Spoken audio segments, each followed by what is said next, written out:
Welcome to Sleepy History. Close your eyes, take a deep breath, and calm your mind as we explore the life of Winston Churchill and the unyielding flame. Let's dive in. The year was 1940, and Britain stood at the edge of a precipice. Across the Channel, Nazi Germany's forces loomed, seemingly unstoppable, as they devoured country after country. Britain's Prime Minister, Neville Chamberlain, had resigned in disgrace, leaving a divided parliament and a frightened nation. Into this maelstrom stepped Winston Leonard Spencer Churchill, a man whose life had been a tapestry of triumphs and disasters, and whose indomitable spirit would soon define an era. A child of contradictions. Churchill's story began in 1874 at Blenheim Palace, the ancestral home of the Dukes of Marlborough. His lineage was illustrious. His father, Lord Randolph Churchill, was a prominent politician, and his mother, Jenny Jerome, was an American heiress celebrated for her beauty and charm. Yet Winston's childhood was marked by emotional neglect. His parents were distant, and he formed a close bond with his nanny, Mrs. Everest, whom he called Womb. Churchill's academic life was unremarkable at best. At Harrow School, he struggled with mathematics and Latin, but he excelled in history and English, subjects that allowed him to express his natural gift for storytelling. Even as a boy, his stubbornness and fiery temper were evident, traits that would both serve and hinder him in the years to come. The making of a soldier and writer. After graduating from Sandhurst, the Royal Military Academy, Churchill sought adventure on the battlefield. He first saw action in Cuba, where he observed the Spanish army fighting guerrillas. Later, he fought in India and Sudan, where he participated in the famous cavalry charge at the Battle of Omdurman. Churchill's ability to turn these experiences into gripping narratives established his reputation as both a soldier and a writer. By 1899, Churchill had left the army to pursue a career in journalism. His most famous adventure as a correspondent came during the Second Boer War, where he was captured and imprisoned by Boer forces. Displaying the resourcefulness and daring that would later characterize his leadership, Churchill escaped from captivity and traveled over 300 miles to safety. His daring escape made headlines worldwide and cemented his status as a national hero. The call to politics. In 1900, Churchill entered Parliament as a Conservative MP for Oldham. Ambitious and eager to make his mark, he quickly became known for his sharp wit and powerful oratory. However, his early political career was not without controversy. In 1904, dissatisfied with the Conservative Party's stance on free trade, Churchill crossed the floor to join the Liberal Party, a move that many viewed as opportunistic. As a Liberal, Churchill championed social reforms, including the introduction of unemployment insurance and old age pensions. His work as president of the Board of Trade showcased his ability to tackle complex issues, but his aggressive style often alienated colleagues. First Lord of the Admiralty and Gallipoli. Churchill's political ascent continued, and by 1911 he was appointed First Lord of the Admiralty. He foresaw the growing threat of Germany and worked tirelessly to modernize the Royal Navy, introducing innovations like the use of oil fuel over coal. However, his tenure was marred by the disastrous Gallipoli campaign during World War I. Believing that a strike at the Dardanelles could break the stalemate on the Western Front, Churchill pushed for the campaign, which resulted in heavy Allied casualties and strategic failure. The debacle forced his resignation, and Churchill's career seemed to be in ruins. Wilderness, years and warnings. The interwar years were a time of reflection and reinvention for Churchill. He rejoined the Conservative Party and served in various government roles, but he often found himself out of step with the political consensus. During this period, he wrote extensively, producing works on history, politics, and his own life. As the 1930s progressed, Churchill became one of the most vocal critics of Adolf Hitler and the policy of appeasement. While others sought to placate the Nazi regime, Churchill argued that Britain must rearm and prepare for war. His warnings were dismissed as alarmist, and he was largely sidelined. The gathering storm. When Germany invaded Poland in 1939, Churchill was vindicated. He was brought back into government as First Lord of the Admiralty, the same position he had held at the outbreak of World War I. His energy and determination were evident, but it was not until May 1940, after Chamberlain's resignation, that Churchill was asked to form a government. In his first speech as Prime Minister, Churchill set the tone for his leadership. "I have nothing to offer but blood, toil, tears, and sweat." The speech was a rallying cry, a stark acknowledgement of the challenges ahead, and a testament to Churchill's belief in the power of words to inspire action. The Battle of Britain and the Blitz. Under Churchill's leadership, Britain faced its darkest hours. The fall of France left Britain isolated, and Hitler turned his attention to the island nation.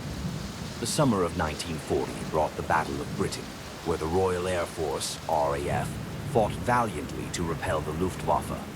Churchill's tribute to the RAF pilots became one of his most famous statements. Never in the field of human conflict was so much owed by so many to so few. As the Blitz pummeled London and other cities, Churchill's presence was a source of strength. He visited bombed-out neighborhoods, shaking hands and offering words of encouragement. To the British people, he became a symbol of defiance. Allies and victory. Churchill understood that Britain could not defeat Nazi Germany alone. His relationship with President Franklin D. Roosevelt was instrumental in securing American support through the Lend-Lease Act, which provided vital supplies. Later, the entry of the United States into the war following Pearl Harbor marked a turning point. Churchill's ability to work with Roosevelt and Soviet leader Joseph Stalin was crucial to the Allied victory. Despite their ideological differences, the Big Three coordinated efforts that ultimately led to the defeat of the Axis powers. Post-war and legacy. With victory achieved in 1945, Churchill was hailed as a hero. Yet, in a surprising twist, he was voted out of office in the general election. Britain, weary from war, turned to the Labour Party to rebuild the nation. Churchill returned to power in 1951, but his second term as Prime Minister was less dynamic. He focused on diplomacy and securing Britain's place in the post-war world. In his later years, Churchill devoted himself to writing and painting, earning the Nobel Prize in Literature in 1953 for his historical works. His health declined, and he retired from public life in 1955. Winston Churchill died in 1965 at the age of 90. His state funeral was attended by leaders from across the globe, a fitting tribute to a man whose vision and determination had shaped the course of history. A legacy etched in history. Churchill's life was a paradox. He was a champion of freedom who upheld imperialist ideals, a brilliant strategist whose impulsiveness led to costly mistakes, and a man of profound conviction who was often a polarizing figure. Yet, in Britain's darkest hour, it was Churchill who stood unyielding, a beacon of hope in a world on the brink of despair. His legacy endures not only in the victories he achieved, but in the indomitable spirit he embodied, a reminder that even in the face of overwhelming odds, courage and conviction can change the course of history. The significance of Britain in World War II. World War II was a global conflict of unprecedented scale, with battles fought across Europe, Africa, Asia, and the Pacific. Among the Allied powers, Britain played a pivotal role. Its strategic geographic location, its resilience during critical moments, and its leadership in rallying global resistance against the Axis powers were central to the ultimate defeat of Nazi Germany, Fascist Italy, and Imperial Japan. Britain as the last stronghold against fascism. In 1940, following the fall of France, Britain stood alone in Europe against the Axis juggernaut. Nazi Germany, under Adolf Hitler, had swiftly conquered much of the continent, leaving Britain as the last bastion of democracy in Western Europe. This period, often referred to as Britain's finest hour, was characterized by remarkable resilience. The Battle of Britain, July-October 1940, marked the first major campaign fought entirely by air forces. The Royal Air Force, RAF, using radar technology and superior tactics, successfully repelled the German Luftwaffe. This victory was significant for several reasons. It thwarted Hitler's plans for an invasion of Britain, Operation Sea Lion.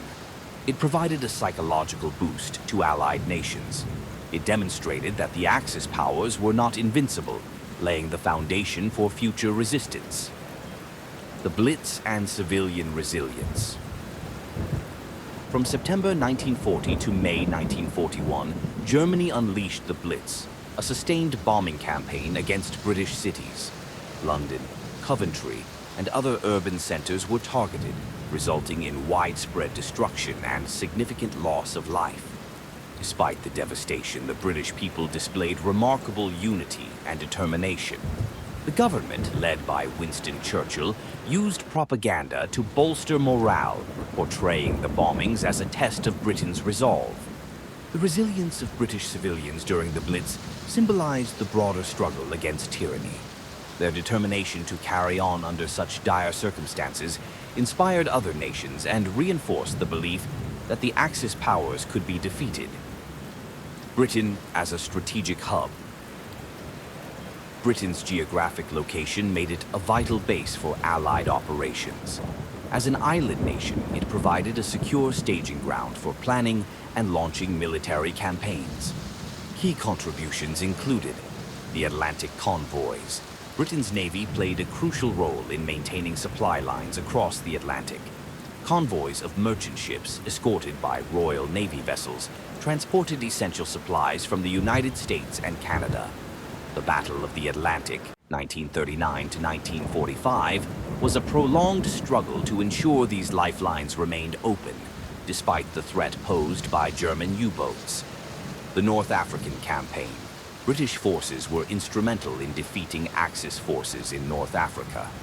The victory at El Alamein in 1942 marked a turning point, halting the advance of German General Erwin Rommel's Afrika Korps and paving the way for the eventual Allied invasion of Italy.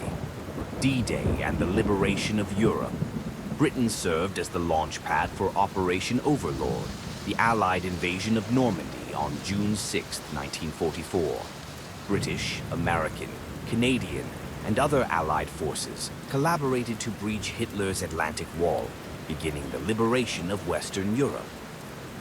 Leadership and diplomacy. Under the leadership of Prime Minister Winston Churchill, Britain became a rallying point for the Allied cause. Churchill's speeches and diplomatic efforts were critical in maintaining unity among the Allies and in securing the involvement of the United States. The special relationship with the United States. Churchill and U.S. President Franklin D. Roosevelt developed a close working relationship. This partnership resulted in significant military and economic support through initiatives like the Lend-Lease Act, which provided Britain with critical supplies before the U.S. formally entered the war in December 1941. The Grand Alliance. Churchill played a central role in forging the Big Three alliance between Britain, the United States, and the Soviet Union.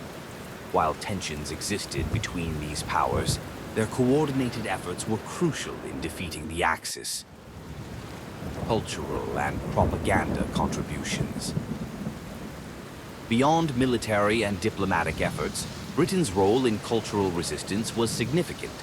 The British Broadcasting Corporation, BBC, became a key tool in countering Axis propaganda.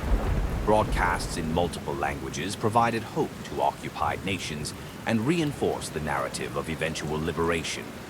Churchill's speeches, such as his famous "We shall fight on the beaches" address, not only rallied British citizens but also inspired resistance movements across Europe. Scientific and technological contributions. British ingenuity played a critical role in the war effort. Key contributions included radar technology. The development and deployment of radar gave the RAF a critical advantage during the Battle of Britain, allowing early detection of incoming German aircraft. Code-breaking at Bletchley Park. British code-breakers, including Alan Turing, successfully cracked the German Enigma code. This achievement provided crucial intelligence, shortening the war and saving countless lives. Innovations in weaponry. Britain contributed to the development of advanced weaponry, including the Spitfire fighter plane, which was instrumental in air battles, and the development of early jet engines. Economic sacrifice and resilience. The war placed immense strain on Britain's economy. The government implemented rationing and mobilized industries to support the war effort. Factories that once produced consumer goods were repurposed to manufacture weapons, aircraft, and other military equipment. The British people endured significant hardships, from food shortages to blackouts, yet their willingness to make sacrifices underscored the collective commitment to victory. Global impact. Britain's role in the war extended far beyond its shores. As the center of the British Empire, it mobilized resources and manpower from across the Commonwealth. Troops from Canada, Australia, India, South Africa, and other territories fought alongside British forces in every major theater of the war. This global network of support highlighted Britain's unique position as both a nation and an empire, though it also set the stage for decolonization in the post-war era. Legacy of Britain in World War II. Britain's significance in World War II lay not only in its military contributions, but also in its symbolic role as a beacon of resistance against tyranny. Its ability to endure and fight on during the war's darkest moments inspired the Allied effort and ensured that the dream of a free and democratic Europe did not die.